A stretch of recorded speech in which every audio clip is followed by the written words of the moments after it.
And this part usually is on there, even though I can't see us yet. I'll let you know when I can see us. Okay. Redirecting to Facebook Live. So there we are. So my name is Mandy, and I'm with COVID Recovery Iowa, which is a FEMA-funded grant that came about as a result of the pandemic being declared a disaster and as a result of the derecho that passed through Iowa. And today I have with me Anna from Safe Families for Children, and she's going to talk to us a little bit about her services.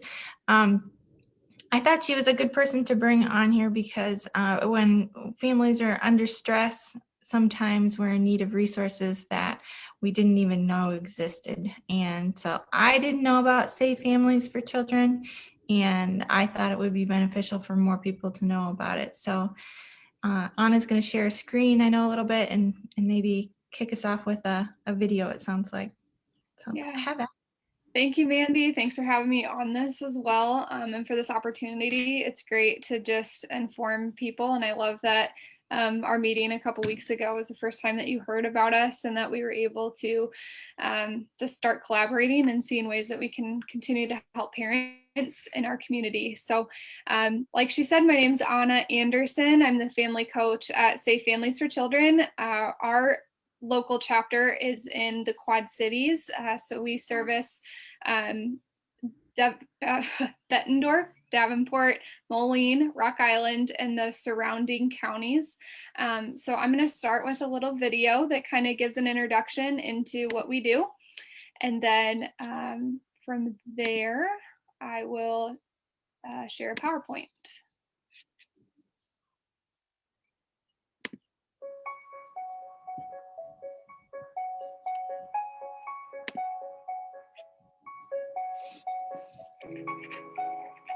Right now, there are over 400,000 American kids in foster care. But did you know there are exponentially more with parents who desperately love their kids, who are perilously close to being swept up into the system? And the reason is they're alone and facing crisis. It's just hard to even imagine that when you're in trouble and you look at your phone and you actually have nobody to call, there are a ton of people that are in that situation. Safe Families exists to provide struggling families with love, community, and support before it becomes necessary for the state to step in and remove their children. Put another way, Safe Families exists to keep families together. All throughout Scripture, when we look from the Old Testament all through the life of Christ in the early church, a common thing that was partnered with their worship was their love and care of their neighbor. And oftentimes their neighbor is one who is struggling, one who is vulnerable. You think of when Scripture talks about the orphan or the widow, they're talking about those who are vulnerable in our society, who don't have support, who don't have family, who don't have a community to love and to help them. Our call as Christians is to be that family for them. God has woven that in all throughout his story. We mobilize families in your church to come alongside these families who are struggling at their time of greatest need, to support a parent, to keep a kid safe, and to help keep a family unit together. What's so cool about the Safe Families movement is that there are so many ways you and your church family can be involved in this community of love and healing. Host families take in children for short periods of time while their parents get back on their feet. Family friends provide support to families in need through mentoring and transportation, as well as to host families through babysitting and emotional support. Resource friends provide various types of goods and services to families in need to help parents get back on their feet. Think clothing and meals. Family coaches are trained to provide resources to families in crisis. They also ensure that the kids are well cared for in host family homes. And Safe Families churches are spiritual communities that bring safe families in as a ministry of their church to organize and unleash volunteers to serve their community. God has designed us to live in community, and he has called us to live on mission. And he calls us to do that to those who are most vulnerable in society. Safe Families provides the opportunity for you to both live in community and live on mission and be community for families who don't have the community that they need for their success and their health and their growth. So I just want to invite you, join our community and be community for a family who is in need. And you're going to see your life fulfilled as you live out your design and mission, and you're going to see a family's life changed. You're too far away. We can't see your silly face. Come over here. Make a silly face. Oh my goodness, that's so silly. You make your silly face. Oh my goodness, you guys are making the silliest faces.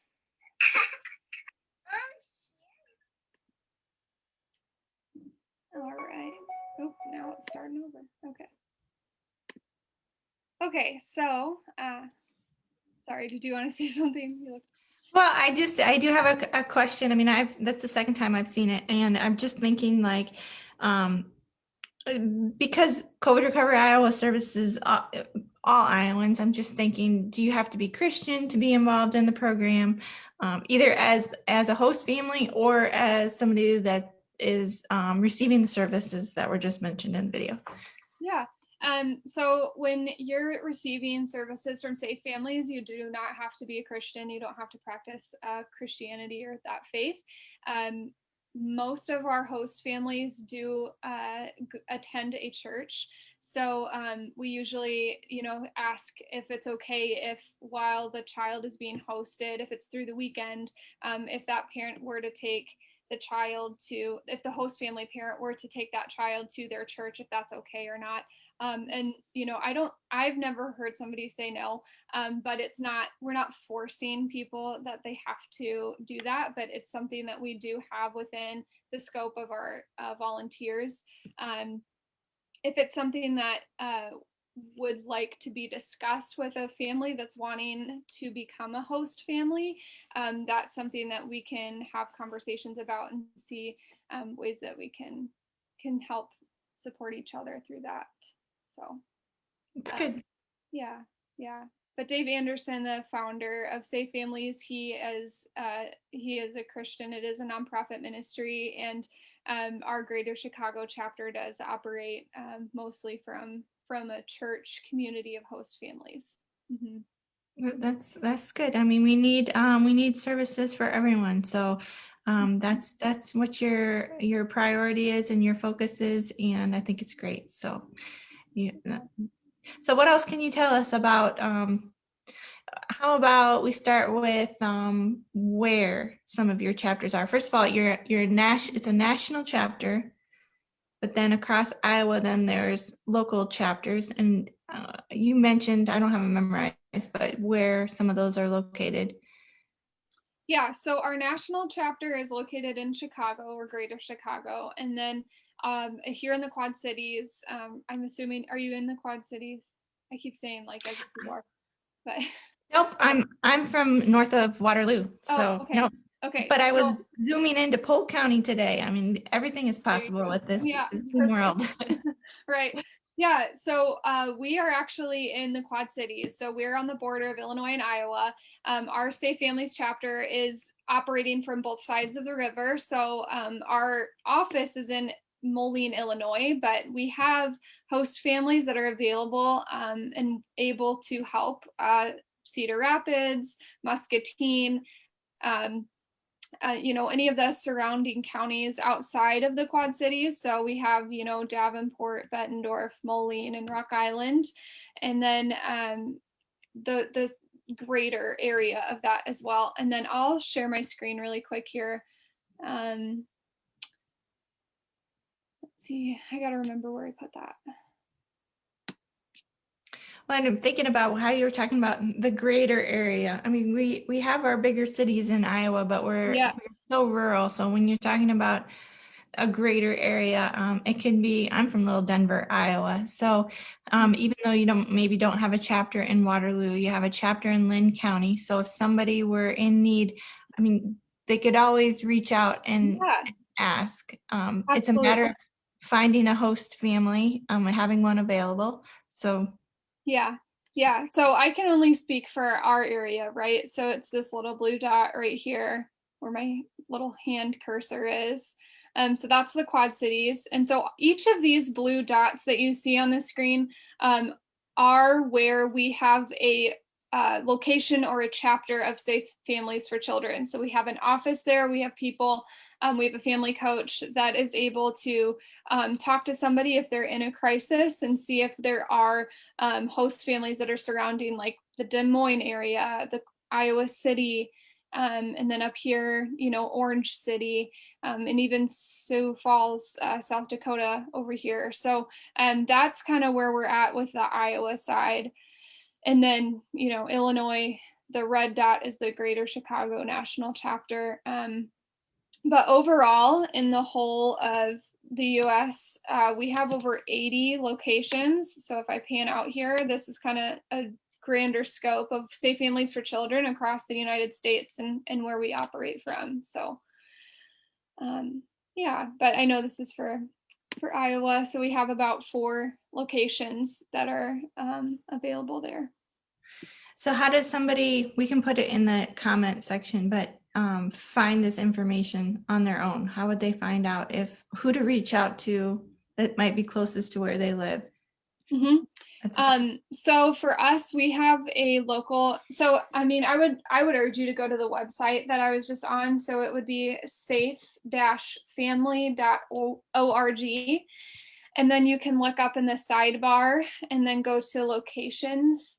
And in locations that you can then see the map, and it will have, when you click on the blue dot, it will give you the email, website, and phone number for each location. And that's where you're going to find the information you need. For our chapter, so if you're in Davenport, Bettendorf, Muscatine, Cedar Rapids areas, I'll put the link to our website and a request form. So we have a request form that you can fill out whenever if you're a family that's in crisis or in need of assistance that way.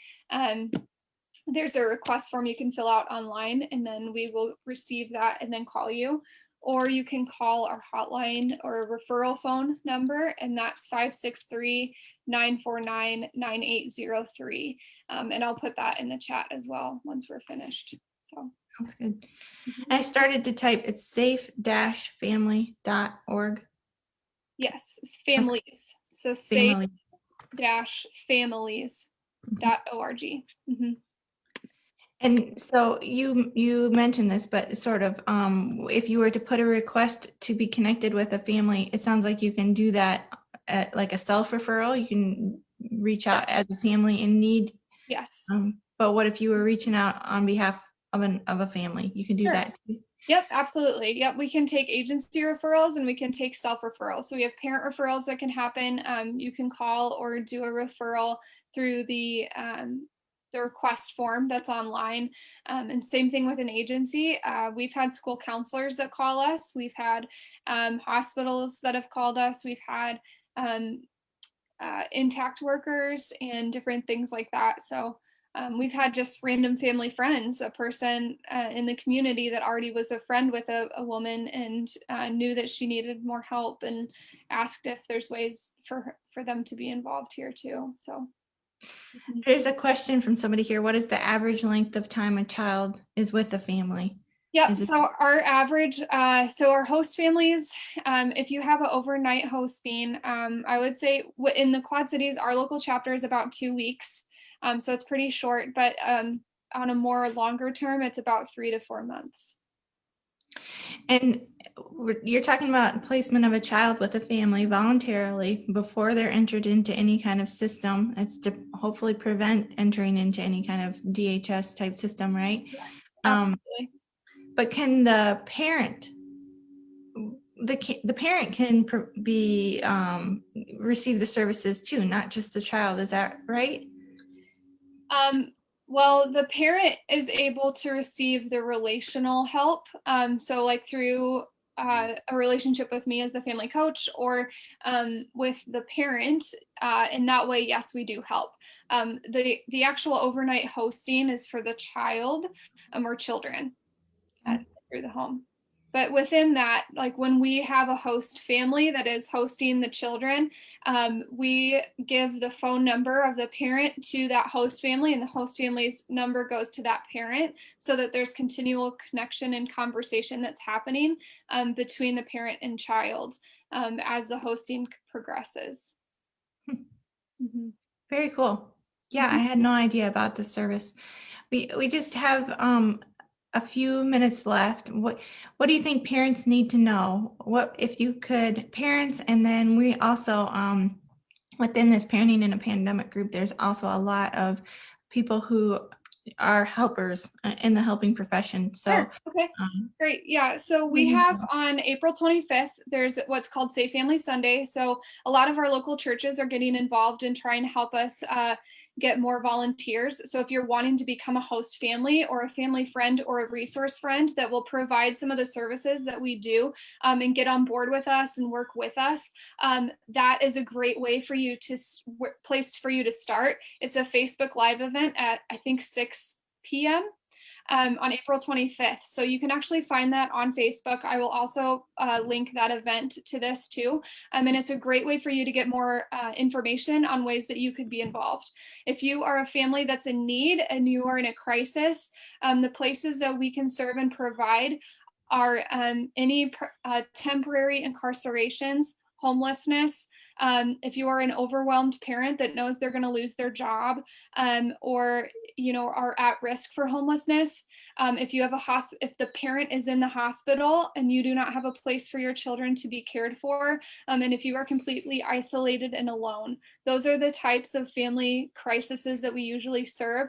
So if those are places that you know that you are in, or places of discouragement or need, that would be a really great opportunity for you to reach out and just kind of talk to us, and we'll hear what you're going through and see if we are something that can help you, and if not, we'll help find some of the resources that will get you there. Awesome. I think it sounds great. And so if they attended that April 25th meeting, received more information, I'm guessing you also train families on. Yes. Yep. So all of our families, the host families, family friends, and resource friends that we have on our onboarding process as volunteers go through background checks, and then we do have a training that they go through as well. Awesome. Is there any more questions for? I was gonna say Anna. Anna. I was gonna say Ona again. I knew Ona once upon a time, and her spelling of her name trips me up. Anyway, Anna. Do anybody have any more questions for her before I let her go? So she'll put the link to their Facebook page in there, which it sounds like is where you can access that training on or presentation on April 25th, just to learn more about Safe Families. Would it be appropriate for somebody that just wanted more in-depth knowledge about Safe Families, or is it really meant for somebody who wants to be a host family, that 25th event? I think it can service anybody. The live event is it's going to be kind of fun. They're going to have a couple guest speakers on, and then they'll do a little video as well that kind of just shares more in depth of what Safe Families does too. So anybody's welcome to join. Mm-hmm. Sounds good.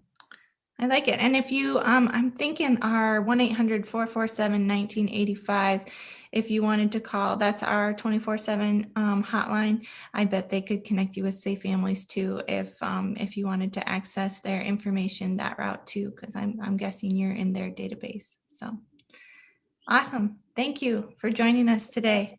Yeah. We'll add some more links in the comments. If nobody has any more questions for her, I will let her go, and we'll put the links in shortly. Thanks for having me, Mandy. Yep. Thanks for joining us. Bye-bye.